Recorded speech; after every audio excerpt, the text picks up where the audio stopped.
Halo semuanya. Selamat datang kembali di Ainova Channel. Hari ini kita akan membahas penyebab utama di balik koreksi pasar kripto baru-baru ini. Jadi, pastikan kalian tetap menonton sampai akhir. Kalian pasti udah pada tahu kan, kalau Bitcoin dan beberapa altcoin lainnya lagi mengalami penurunan harga yang cukup signifikan. Nah, di video kali ini, kita akan bahas bareng-bareng nih. Apa aja sih faktor-faktor yang bikin marketnya jadi merah merona kayak gini? Penasaran? Yuk langsung aja kita simak video ini sampai habis. Oke guys, jadi faktor pertama yang jadi penyebab koreksi pasar kripto ini adalah aksi ambil untung atau profit taking. Ini adalah fenomena yang sering terjadi di pasar keuangan, di mana investor memutuskan untuk menjual aset mereka setelah harga naik signifikan untuk mengamankan keuntungan. Dalam konteks pasar kripto, aksi ambil untung ini bisa terjadi secara massal dan berdampak besar pada harga aset digital. Jadi ceritanya gini, Bitcoin kan sempat melampaui harga $103.000 di awal Mei lalu. Ini adalah pencapaian yang luar biasa, dan banyak investor yang sudah menunggu momen ini untuk menjual aset mereka. Ketika harga Bitcoin mencapai level ini, banyak yang merasa ini adalah waktu yang tepat untuk merealisasikan keuntungan mereka. Nah, kenaikan yang signifikan ini bikin banyak investor yang tergiur buat ngejual aset kriptonya dan ngantongin cuan. Mereka melihat ini sebagai kesempatan emas untuk mengunci keuntungan sebelum harga mungkin turun lagi. Ini adalah strategi yang umum di kalangan trader, terutama di pasar yang sangat volatil seperti kripto. Ya wajar sih, namanya juga cuan udah di depan mata, siapa yang nggak mau coba ambil? Ketika keuntungan sudah terlihat jelas, banyak yang merasa lebih aman untuk menjual dan menikmati hasilnya. Ini adalah bagian dari psikologi pasar, di mana ketakutan akan kehilangan keuntungan bisa mendorong aksi jual. Tapi, ya gitu deh, aksi jual besar-besaran ini bikin harga Bitcoin jadi turun drastis di bawah $102.400 pada 13 Mei. Ketika banyak orang menjual dalam waktu yang sama, permintaan menurun dan harga pun ikut jatuh. Ini adalah dinamika pasar yang sering kita lihat, terutama di pasar yang likuiditasnya tinggi seperti kripto.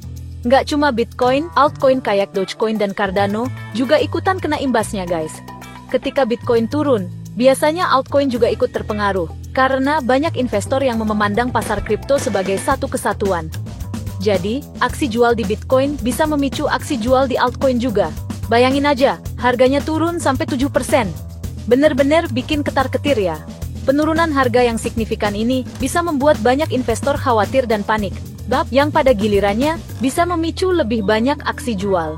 Ini adalah siklus yang bisa berulang, terutama di pasar yang sangat dipengaruhi oleh sentimen seperti kripto. Jadi, penting banget buat kita untuk selalu waspada dan punya strategi yang matang dalam berinvestasi di pasar ini. Lanjut ke faktor berikutnya, yaitu likuidasi posisi long. Likuidasi ini terjadi ketika harga Bitcoin turun drastis dan memicu penutupan paksa posisi long oleh platform trading. Jadi, penurunan harga Bitcoin yang cukup drastis ini ternyata memicu efek domino yang bikin banyak trader panik guys. Ketika harga mulai turun, banyak trader yang buru-buru menjual aset mereka untuk menghindari kerugian lebih lanjut. Bayangin aja, lebih dari $500 juta posisi long dilikuidasi secara massal. Ini artinya, banyak trader yang kehilangan uang dalam jumlah besar dalam waktu singkat. Nah, likuidasi massal ini kayak ngegas penurunan harga Bitcoin dan bikin volatilitas pasar makin menggila. Volatilitas yang tinggi ini bisa bikin harga Bitcoin naik turun dengan cepat, yang tentunya bikin banyak trader makin stres. Buat kalian yang belum tahu, posisi long itu kayak taruhan kalau harga Bitcoin bakal naik. Trader yang mengambil posisi long berharap bisa mendapatkan keuntungan dari kenaikan harga Bitcoin di masa depan. Nah, kalau ternyata harganya malah turun, ya, siap-siap aja kena likuidasi. Likuidasi ini terjadi ketika harga Bitcoin turun ke level tertentu, yang membuat posisi long trader ditutup secara otomatis oleh platform trading untuk mencegah kerugian lebih lanjut. Makanya, penting banget buat punya strategi trading yang matang dan nggak gampang FOMO. FOMO, atau Fear of Missing Out, bisa bikin trader mengambil keputusan yang kurang bijak karena takut ketinggalan peluang. Dengan strategi yang baik, kalian bisa mengurangi risiko dan meningkatkan peluang sukses dalam trading. Selain itu, penting juga untuk selalu melakukan analisis pasar dan memahami faktor-faktor yang bisa mempengaruhi harga Bitcoin. Dengan begitu, kalian bisa membuat keputusan trading yang lebih informasional dan terhindar dari jebakan posisi long yang bisa merugikan. Faktor selanjutnya yang bikin pasar kripto ketar-ketir adalah ketidakpastian makroekonomi. Ketidakpastian ini bukan hanya soal kripto, tapi juga menyangkut ekonomi global secara keseluruhan. Banyak faktor yang mempengaruhi, mulai dari kebijakan pemerintah, kondisi ekonomi negara-negara besar, hingga situasi geopolitik yang tidak menentu.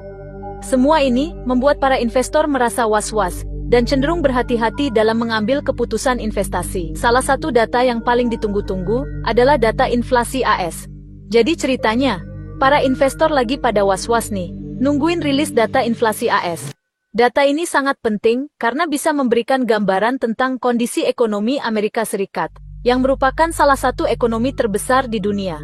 Jika inflasi tinggi, itu bisa berarti bahwa harga-harga barang dan jasa naik, yang bisa mempengaruhi daya beli masyarakat, dan pada akhirnya mempengaruhi pasar keuangan. Selain data inflasi, pernyataan dari Pak Jerome Powell, si Ketua Federal Reserve, pada 15 Mei juga sangat dinantikan. Federal Reserve adalah bank sentral Amerika Serikat, dan kebijakan yang mereka ambil bisa berdampak besar pada pasar keuangan global. Para investor khawatir kalau data inflasi AS ternyata tinggi, bisa-bisa Federal Reserve memutuskan untuk menaikkan suku bunga lagi. Nah, kalau suku bunga udah naik, itu bisa bikin biaya pinjaman jadi lebih mahal. Ini bisa mempengaruhi banyak hal, mulai dari kredit rumah, kredit mobil, hingga pinjaman bisnis. Selain itu, kenaikan suku bunga juga bisa membuat investasi di aset berisiko, seperti saham dan kripto, jadi kurang menarik. Investor mungkin lebih memilih untuk menaruh uang mereka di aset yang lebih aman, seperti obligasi. Minat investor terhadap aset berisiko kayak kripto bisa-bisa ikutan melempem. Makanya, banyak investor yang milih buat wait and see dulu deh. Mereka lebih memilih untuk menunggu sampai ada kepastian lebih lanjut tentang kondisi ekonomi dan kebijakan moneter sebelum mengambil keputusan investasi yang besar.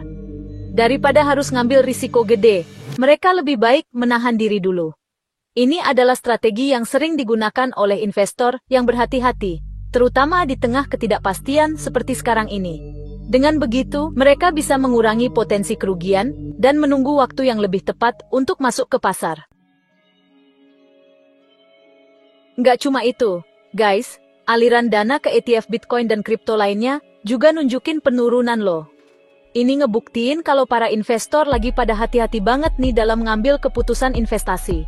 Penurunan aliran dana ini bisa jadi sinyal kalau momentum bullish dalam jangka pendek udah mulai melemah. Tapi tenang aja guys, ini bukan berarti kiamat kripto udah dekat kok. Masih banyak faktor lain yang bisa ngebuat pasar kripto kembali bergairah. Terakhir, ada faktor rotasi modal ke altcoin dan saham. Jadi, beberapa investor mulai ngalihin dananya dari Bitcoin ke aset lain, terutama setelah ada berita kalau Coinbase bakal masuk ke indeks S&P 500 pada 19 Mei. Perpindahan modal ini nunjukin kalau para investor lagi nyoba strategi baru dan diversifikasi portofolio mereka. Ya, namanya juga investasi guys. Penting banget buat nggak naruh telur dalam satu keranjang. Dengan diversifikasi, risiko kerugian bisa diminimalisir, dan potensi keuntungan bisa dimaksimalkan. Itulah beberapa penyebab utama di balik koreksi pasar kripto baru-baru ini. Jangan lupa untuk like, komen, dan subscribe untuk mendapatkan update terbaru seputar dunia kripto. Sampai jumpa di video berikutnya. Ingat, guys, pasar kripto itu fluktuatif banget, kadang naik, kadang turun. Yang penting, kita harus selalu update informasi, riset sebelum investasi, dan jangan sampai terbawa emosi. Semoga video ini bermanfaat, dan bisa ngasih kalian dan pencerahan seputar koreksi pasar kripto. Sampai jumpa di video selanjutnya.